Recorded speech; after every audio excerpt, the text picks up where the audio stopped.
स्वागत है आपका मेरे YouTube चैनल जैश 24/7 मैथ्स में। दोस्तों आज हम कंप्लीट करने वाले हैं क्लास 10th के मैथ्स 2 का फर्स्ट चैप्टर जो है सिमिलैरिटी। ये जो सिमिलैरिटी चैप्टर है दोस्तों, ये एग्जाम में 10 मार्क्स का आता है, काफी इंपॉर्टेंट है, इसका वेटेज भी अच्छा है। और उसका हम आज करेंगे प्रैक्टिस सेट 1.1। प्रैक्टिस सेट 1.1 को हम पूरी तरह से सॉल्व करेंगे। तो दोस्तों जो सिमिलैरिटी है, सिमिलैरिटी जो चैप्टर है, इसको समझने के लिए हमको कुछ कॉन्सेप्ट्स को समझना पड़ेगा। बेसिक कॉन्सेप्ट्स है दोस्तों, थोड़ा सा ध्यान दोगे तो आप लोग डेफिनेटली इस चीज को कर पाओगे। दोस्तों चलिए देखते हैं। आप लोगों को पता ही होगा एरिया ऑफ ट्रायंगल क्या होता है। किसी भी ट्रायंगल का एरिया क्या होता है? Half into base into height. ये हमने अभी तक स्टडी किया हुआ है।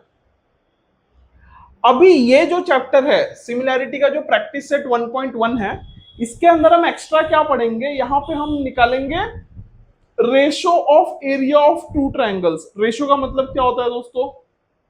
जैसे समझ लो आपने 1/2 रखा, इसको रेशो बोलते हैं, या फिर इसको आप ऐसे भी लिख सकते हो 1:2, तो इसको बोलते हैं रेशो के फॉर्म में। तो अगर आप ratio of area of two triangles निकालना चाहते हो तो ये चैप्टर के अंदर हम ये सीखेंगे कि किसी भी दो ट्रायंगल का रेशो कैसे निकाल सकते हैं, उनके एरिया के बीच का रेशो कैसे निकाल सकते हैं। देखो यहां पे मैंने 3 टाइप के ट्रायंगल लिया है। ये एक एक्यूट एंगल ट्रायंगल है, ये ऑब्ट्यूज एंगल ट्रायंगल है, और एक राइट एंगल ट्रायंगल है।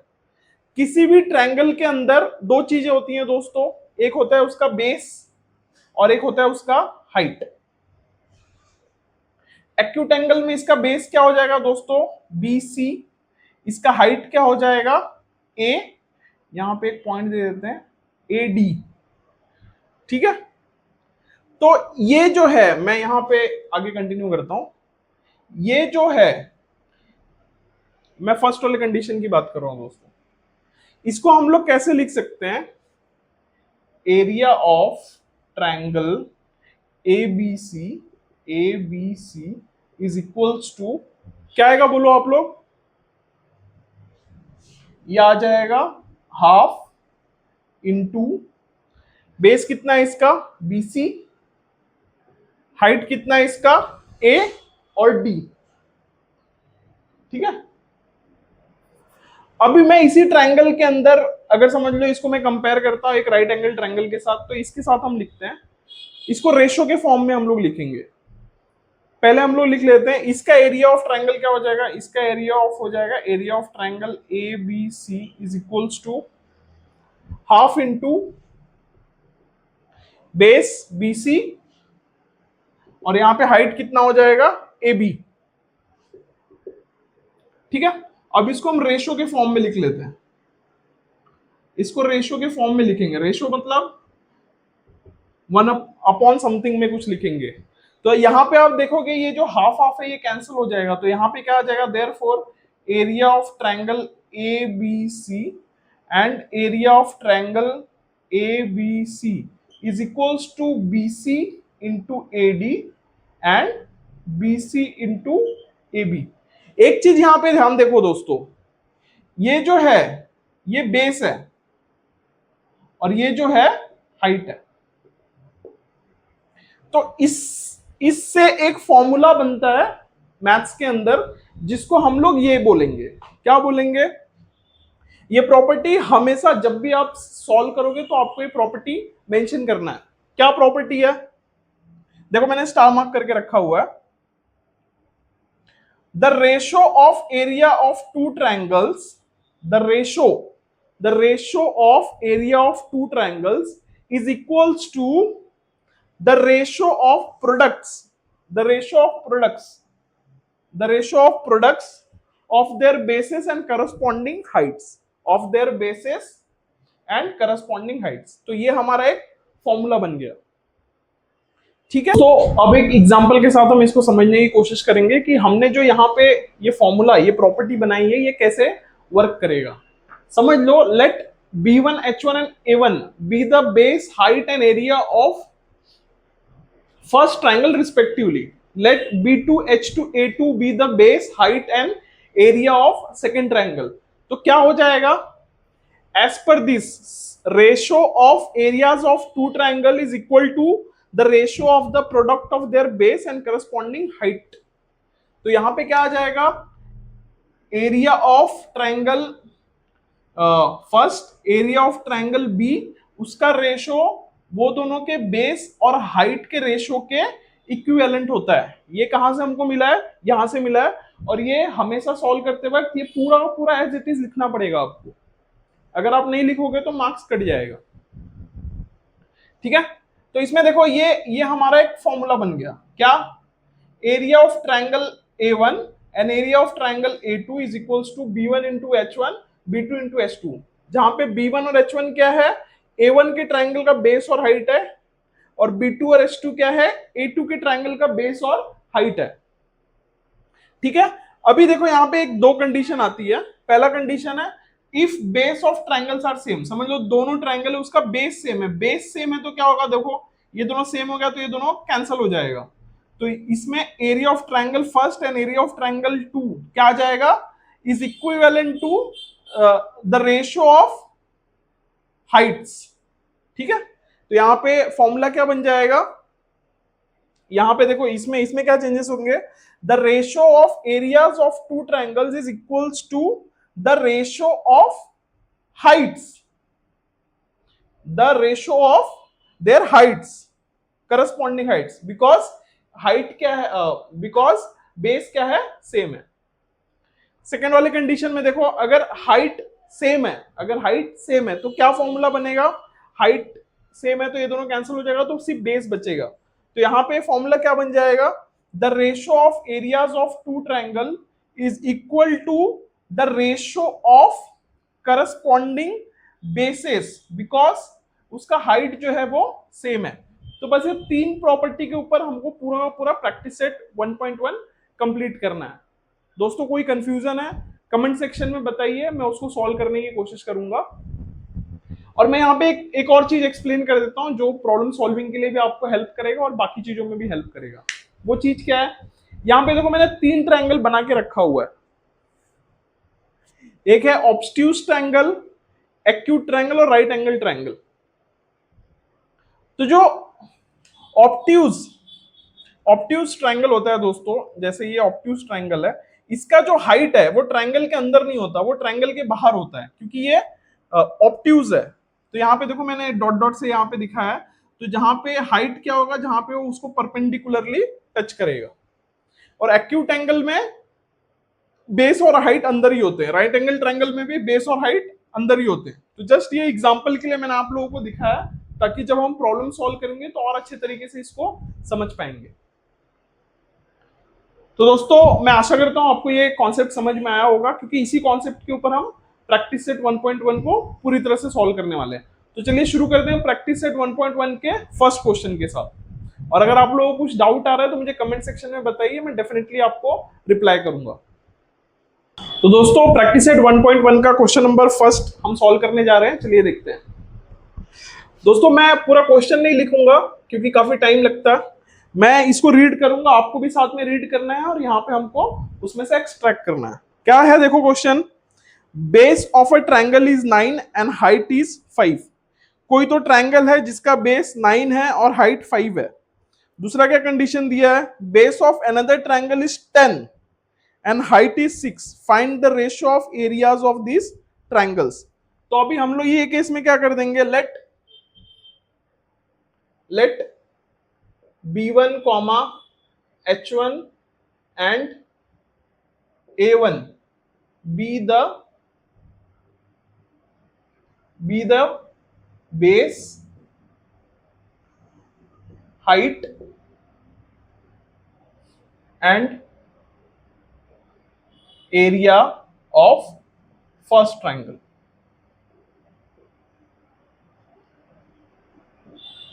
ठीक है, और एज्यूम क्या कर लेंगे फिर से, late B2, H2 and A2 be the base, height and area of second triangle।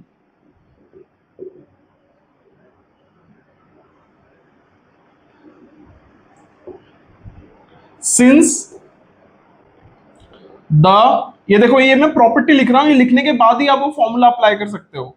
Since the ratio of area of triangles is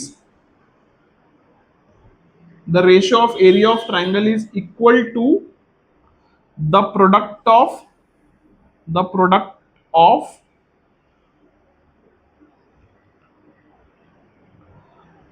the product of their bases and corresponding heights। देखो कुछ गलत लिखा है मैंने दोस्तों, पढ़ो ध्यान से। The ratio of area of triangle is equal to the product लिखा है मैंने, is equal to the product of their bases and the corresponding heights. ये सही है क्या स्टेटमेंट? सही है क्या? मुझे बताइए आप लोग, क्या मिस्टेक हो रहा है इसमें? इसमें मैंने रेशो मेंशन नहीं किया। ये प्रोडक्ट बेसिस और करस्पॉन्डिंग हाइट्स का नहीं है, ये इक्वल है the ratio of product of their bases and corresponding Heights. तो यहां पे रेशो लिखना बहुत जरूरी है। Is equals to ratio of the product of their bases and corresponding Heights.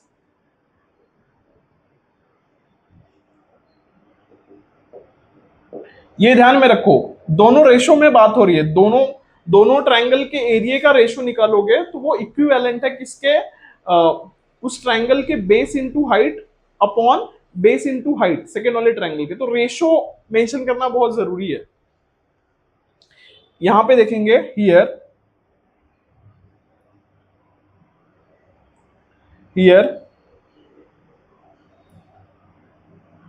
as per given condition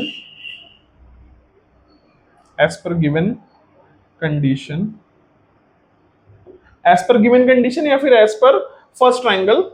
यहां पे देखो क्या दिया हुआ है, base is 9 as per given condition, base is 9। नहीं तो ऐसा भी सॉल्व कर सकते हो इसको कि यहाँ पे डायरेक्टली आप ये फॉर्मूला लगा सकते हो, ये आपने वर्ड्स में लिख दिया, उसके बाद आप फॉर्मूला लगा सकते हो। Therefore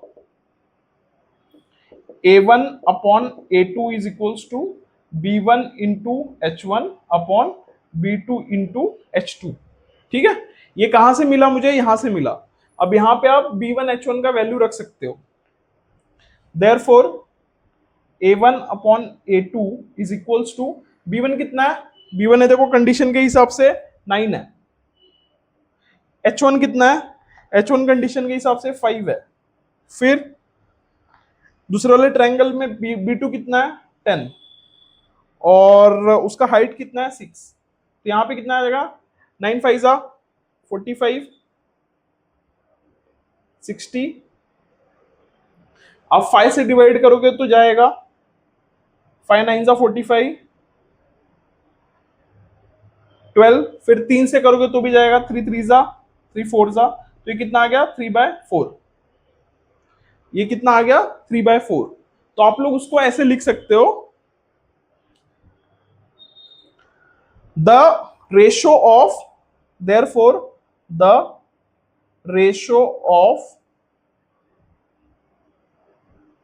areas of triangles is 3/4, is 3/4। एक बार पीछे आप इसको मैच कर लीजिए दोस्तों, पीछे करेक्ट हमने सॉल्व किया है कि नहीं सॉल्व किया, वो भी देखते रहना बहुत जरूरी है। 3/4 एकदम करेक्ट निकाला है दोस्तों। तो अभी हम सॉल्व करेंगे क्वेश्चन नंबर 2। चलिए देख लेते हैं क्वेश्चन नंबर 2 क्या है, फटाक से रीड कर लीजिए आप लोग भी। क्वेश्चन नंबर 2 क्या है दोस्तों, फटाक से देख लीजिए। क्वेश्चन नंबर 2 में देखो क्या क्या दिया है, गिवन क्या क्या है? BC is perpendicular to AB, BC is perpendicular to AB, ठीक है। AD is perpendicular to AB, AB is perpendicular to AD, ठीक है, ये कंडीशन है। BC दिया हुआ है, BC इज इक्वल्स टू 4 और AD is equals to 8। Then find area of, हमको क्या फाइंड करना है, find area of triangle ABC and area of triangle ADB। इसका हमको आंसर फाइंड आउट करना है। दोस्तों अगर आप लोग ये फिगर को देख पा रहे हो, अगर मैं थोड़ा सा कैमरा के नजदीक आप लोगों को लेके जाऊं, अगर आप लोग इस फिगर को देख पा रहे हो तो इस फिगर के अंदर क्या है, मैं देखो फिर से यहाँ पे एक छोटा सा ड्रॉ कर देता हूँ फिगर, ताकि आप लोगों का अंडरस्टैंडिंग और अच्छे तरीके से हो सके।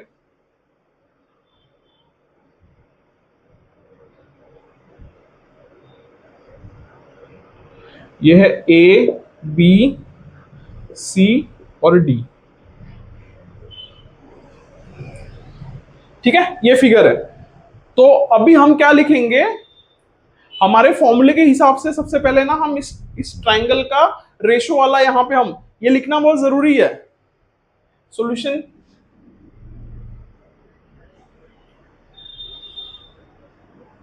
सॉल्यूशन यहां से स्टार्ट करेंगे। Since the ratio of area of two triangles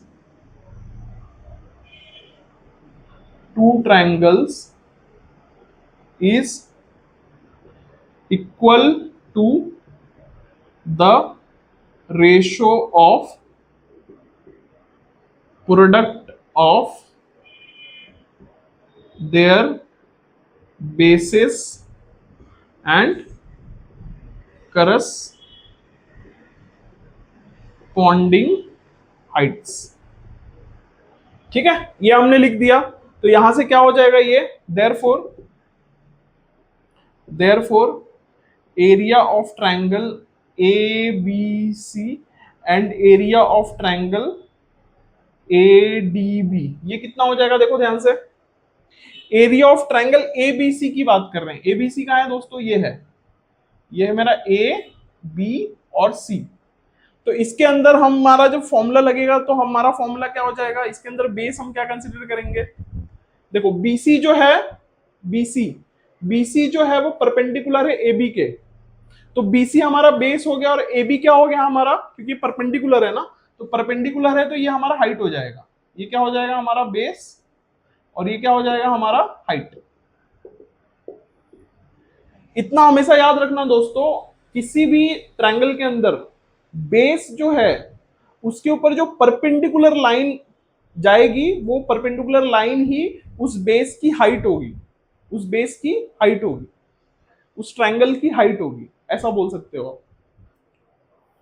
तो यहां पे क्या हो जाएगा, बेस BC इंटू हाइट कितना है, हाइट है AB।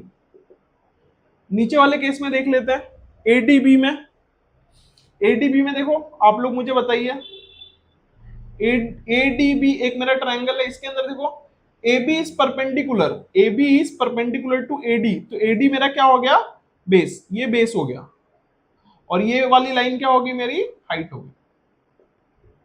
ठीक है, कंफ्यूज मत होइए। तो यहां पे कितना आ जाएगा, बेस क्या हो गया AD इंटू हाइट क्या हो गया AB।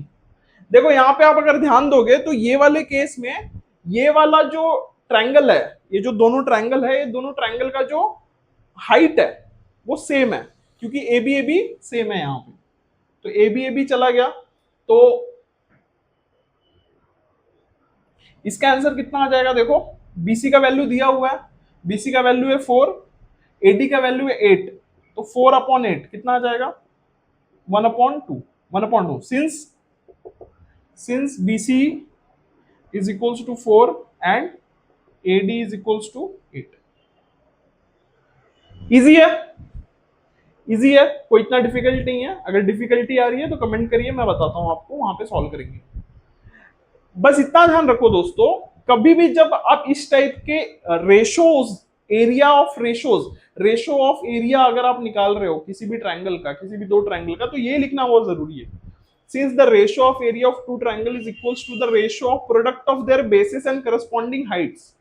हर एक बेस ट्रायंगल के अंदर हर एक बेस का एक करस्पॉन्डिंग हाइट होता है, और वो जो करस्पॉन्डिंग हाइट होता है वो उस पे परपेंडिकुलर होता है। ये हमेशा ध्यान रखना। अभी हम क्या करेंगे दोस्तों, अब हम करेंगे क्वेश्चन नंबर 3। क्वेश्चन नंबर 3 आप लोग रीड करो, और रीड करके थोड़ा सा डेटा उसमें से फाइंड आउट करने की कोशिश करो कि क्या क्या डेटा दिया हुआ है। देखो, एक ट्रायंगल दिया हुआ है, मैं पहले ट्रायंगल बना लेता हूं, थोड़ा आप लोग के अंडरस्टैंडिंग के लिए अच्छा होगा।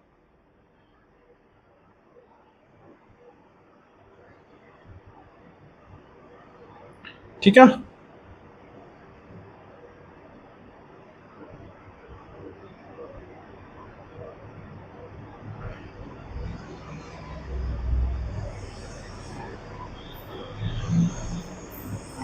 ये है P, ये है Q, ये है R, ये है PQR, और ये है S। ठीक है, और ये है T। देखो, अगर आप लोग देखोगे तो मैं सारा का सारा चीज नहीं लिखूंगा, बस यहाँ पे ही देख के मैं आपको बता देता हूँ। PS is perpendicular to RQ। PS जो है, PS परपेंडिकुलर है किसके, RQ के ऊपर, करेक्ट है। और QT is perpendicular to PR। QT is perpendicular to PR, ये भी करेक्ट है। RQ का जो उसने वैल्यू दिया हुआ है, RQ का जो वैल्यू है, ये RQ का जो वैल्यू है वो यहाँ पे दिया हुआ है उसने 6। ठीक है, PS का वैल्यू भी दिया है, PS का वैल्यू भी क्या है, 6। और PR का वैल्यू, PR मतलब P और R, P और R का भी जो वैल्यू दिया हुआ है, P और R का वैल्यू भी दिया हुआ है 12। अभी हमको क्या फाइंड करना है, find QT। Find QT, QT हमको निकालना है दोस्तों। तो दोस्तों अभी हम क्या करेंगे, आप लोग ध्यान से देखिए, इसी ट्रायंगल के अंदर ना दो कंडीशन बनेगा, कैसे वो मैं बताता हूं। देखो, एक तो ट्रायंगल हो गया हमारा पी क्यू आर, जिसके अंदर हम पी आर को बेस कंसीडर करेंगे और क्यूटी जो उसका करस्पॉन्डिंग हाइट हो जाएगा। Therefore in triangle A, in triangle P Q R, in triangle PQR, when PR is base, जब PR बेस है तो QT क्या हो जाएगा, उसका करस्पॉन्डिंग हाइट हो जाएगा। PR is base, QT is height. And in triangle PQR, when, जब हम RQ को बेस कंसिडर करेंगे तो PS जो है उसका करस्पॉन्डिंग हाइट हो जाएगा। When RQ is base, PS is height. Therefore, as per this, area of triangle PQR upon area of triangle PQR, यहां पे देखो, ये वाले ट्रायंगल में हमने PR को बेस समझा, QT को हाइट समझा है, तो क्या हो जाएगा PR इंटू QT। और ये वाले केस में हमने RQ को बेस समझा है और PS को हाइट समझा है। तो आगे कैसे सॉल्व होगा, देखो, पी आर का वैल्यू है हमारे पास, ये है 12। QT हमको फाइंड आउट करना है, RQ का कितना वैल्यू है 6, और PS का कितना वैल्यू है 6। और ये देखो, ये दोनों सेम है, तो दोनों सेम है, तो यहाँ पे कितना आ जाएगा 1/1। तो ये कितना आ गया, ये कितना आ गया दोस्तों, देखो यहाँ पे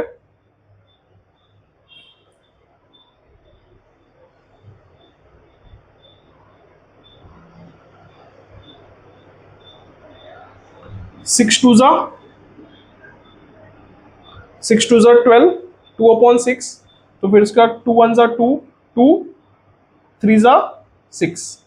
तो यहाँ पे क्या हो जाएगा QT/3। तो ये आगे फर्दर सॉल्व करेंगे तो क्या हो जाएगा, therefore QT is equals to 3।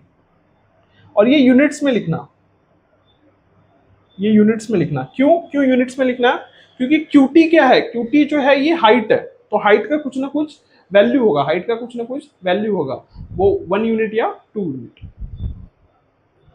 तो दोस्तों इस हिसाब से हमने क्वेश्चन नंबर 3 को भी कंप्लीट कर लिया है। क्वेश्चन नंबर 3 हमने अभी सॉल्व किया और अब हम सॉल्व करेंगे क्वेश्चन नंबर 4। चलिए दोस्तों अब हम सॉल्व करते हैं क्वेश्चन नंबर 4।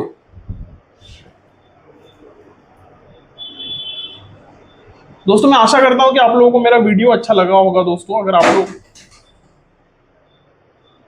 यहां से शुरू करना है दोस्तों आप स्टार्ट करते हैं क्वेश्चन नंबर 4। ठीक है।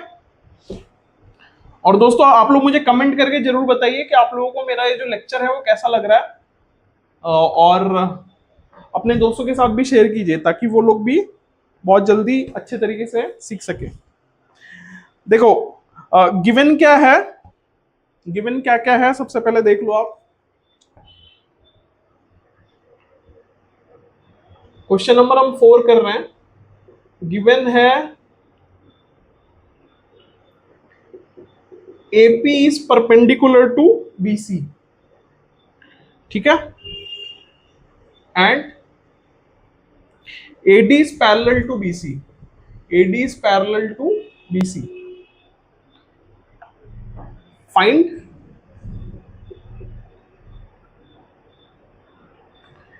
area of triangle ABC is to area of triangle BCD. Area of triangle BCD। सबसे पहले जो डायग्राम दिया हुआ है वो बना लेते हैं दोस्तों ताकि आप लोगों को भी कंफ्यूजन ना हो और मैं भी अच्छे तरीके से आप लोगों को एक्सप्लेन कर पाऊं। देखो यहाँ पे डायग्राम बना हुआ है कुछ ऐसा, ठीक है, यहाँ पे ऐसा है, एक लाइन जाती है यहाँ पे, ये होता है ऐसा, ट्यूज है, ये बन रहा है ऐसा, ठीक है, और नाम दे देते A B C और D और यहाँ पे है P। तो दोस्तों हमको फाइंड करना है area of triangle ABC। AP जो है वो परपेंडिकुलर है, AP जो है वो परपेंडिकुलर है किस पे, BC। तो BC क्या हो गया मेरा बेस, और इस बेस का हाइट क्या हो गया AP। ठीक है, इतना क्लियर है। AD जो है और वो BC के साथ पैरेलल है, AD और BC पैरेलल है, तो ये दोनों लाइंस क्या है, पैरेलल है। और मुझे फाइंड आउट करना है area of triangle ABC is to area of triangle BCD। सबसे पहले वो लिख लो दोस्तों क्या, since the ratio of area of triangles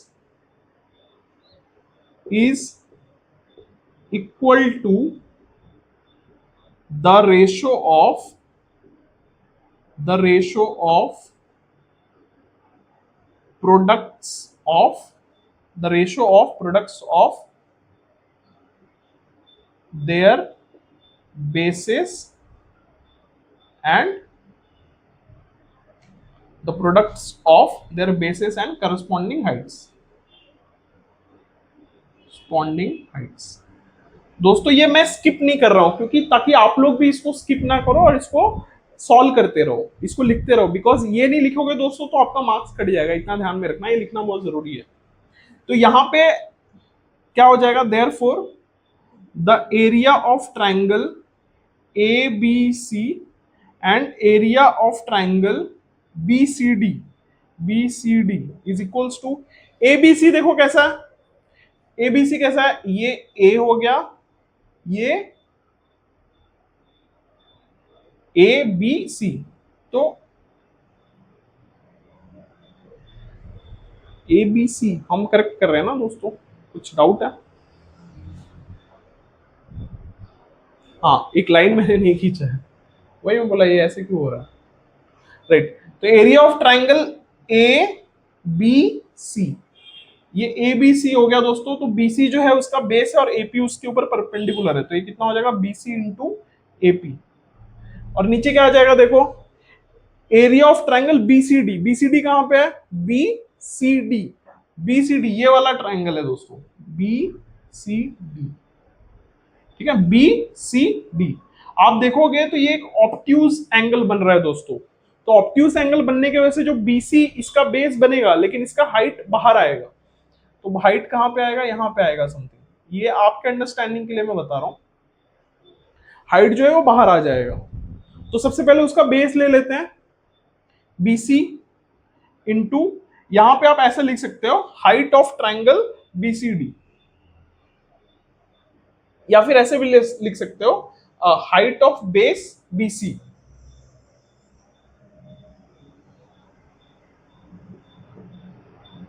height of triangle दोनों लिख सकते हो, मैं ऐसा प्रेफर करता हूं, height of triangle B C D. ठीक है, height of triangle B C D. अभी क्या आगे कैसे सॉल्व होगा ये देखो, बीसी बीसी गया, यहां पे आ गया AP upon height of triangle BCD. मैं शॉर्टकट में लिख रहा हूं हाइट ऑफ ट्राइंगल, नहीं तो आप लोग कंफ्यूज हो जाओगे। Height of triangle BCD. अभी मुझे एक चीज बताओ आप, एपी और डी, यहां पे समझ लो कुछ कुछ कोई भी पॉइंट है, मैं समझ लो डी जेड बोल देता हूं। एपी और डीजेड दोनों जो है, दोनों लाइंस का जो वैल्यू है वो सेम होगा। क्यों मालूम है आपको? क्योंकि जो एडी है और बीसी है, जो एडी है और बीसी है वो दोनों पैरेलल लाइन है। तो जब दोनों पैरेलल लाइन होती है तो दोनों पैरेलल लाइंस के बीच में जो परपेंडिकुलर डिस्टेंस होता है वो सेम होता है, तो उसको हम यूज करेंगे। तो ये आगे फर्दर क्या हो जाएगा, एपी अपॉन एपी। इसका रीजन लिखना बहुत जरूरी है, नहीं तो मार्क्स नहीं मिलेगा। लिखो, since AD is parallel to BC and perpendicular distance between two parallel lines is same। तो ये फॉर्मूले के हिसाब से हमने एपी अपॉन एपी लिख दिया। तो एपी एपी गया तो एक यहां पे कितना आ जाएगा, 1/1। इसको आप कैसे देखोगे, therefore area of triangle A B C upon area of triangle B C D is equals to 1/1। मतलब अगर इसको इज टू के फॉर्म में लिखोगे तो क्या हो जाएगा, ये 1:1। तो 1:1 इसका सोल्यूशन है। तो दोस्तों इस हिसाब से हमने क्वेश्चन नंबर 4 को भी कंप्लीट कर लिया। अब हम सॉल्व करेंगे क्वेश्चन नंबर 5 को। दोस्तों जो क्वेश्चन नंबर 5 है प्रैक्टिस सेट 1.5 का, सॉरी प्रैक्टिस सेट 1.1 का, वो कर लेते हैं हम। देखो गिवन क्या क्या है, PQ is perpendicular to BC, ठीक है, and AD is perpendicular to BC, ठीक है। और ये डायग्राम बना लेते हैं दोस्तों, बहुत जरूरी है।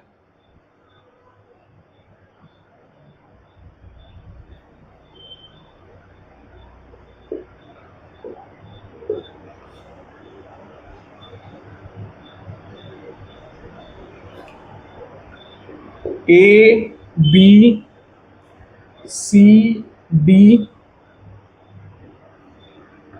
P और Q, ठीक है। हमको क्या क्या फाइंड आउट करना है, हमको सबसे पहले फाइंड आउट करना है area of triangle PQB upon area of triangle PBC। दूसरा हमको क्या फाइंड आउट करना है, area of triangle PBC upon area of triangle ABC। तीसरा हमको क्या फाइंड आउट करना है दोस्तों, तीसरा फाइंड आउट करना है area of triangle ABC upon area of triangle ADC। और चौथा हमको क्या फाइंड आउट करना है, चौथा हमको फाइंड आउट करना है area of triangle ADC upon area of triangle PQC, ठीक है। ये सारी चीजें हमको फाइंड आउट करनी है और हमारा जो गिवन कंडीशन है वो भी हमने देख लिया है।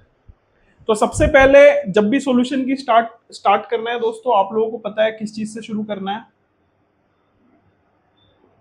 the ratio of areas of two triangles is equal to the product of their bases and corresponding heights। ठीक है, तो सबसे पहले पहला वाला लिख लेते हैं। देयरफॉर पहला वाला क्वेश्चन क्या है इसमें, area of triangle P Q B upon area of triangle P B C. तो ये दोनों ट्राइंगल कौन कौन सा है, देखो पी क्यू बी कौन सा है, पी क्यू बी ये वाला ट्राइंगल है। दूसरा वाला ट्राइंगल क्या है, पीबीसी कौन सा है, पी पी बी सी। तो ये दो ट्राइंगल की बात हो रही है दोस्तों, ठीक है। पहला वाला पी क्यू बी के अंदर आप देखोगे तो पी क्यू जो है वो परपेंडिकुलर है बीसी से, तो बी क्यू क्या हो गया आपका बेस और पी क्यू क्या होगा आपका हाइट। तो ये कितना हो जाएगा, B Q into P Q. Confuse मत होना दोस्तों, पीबीसी में पीबीसी ये बड़े वाले ट्राइंगल में, पीबीसी में आप देखोगे तो बीसी जो है बेस है और पीक्यू जो है उसका परपेंडिकुलर है, तो पीक्यू हाइट हो जाएगा। तो यहां पे आ जाएगा बीसी इंटू पीक्यू। आप रीजन क्या दे सकते हो, since PQ is perpendicular to BC. ठीक है, तो यहां ये दोनों केस में आप देखोगे ना तो उसका हाइट सेम है, दोनों ट्रायंगल का हाइट सेम है। तो हाइट सेम है तो हाइट हाइट चला जाएगा, तो इसका सॉल्यूशन क्या आ जाएगा, B Q upon B C. Therefore area of triangle P Q B upon area of triangle P B C is equals to B C B Q upon B C, ये उसका solution है। अभी हम second वाला solve करते हैं। Second वाला क्या है,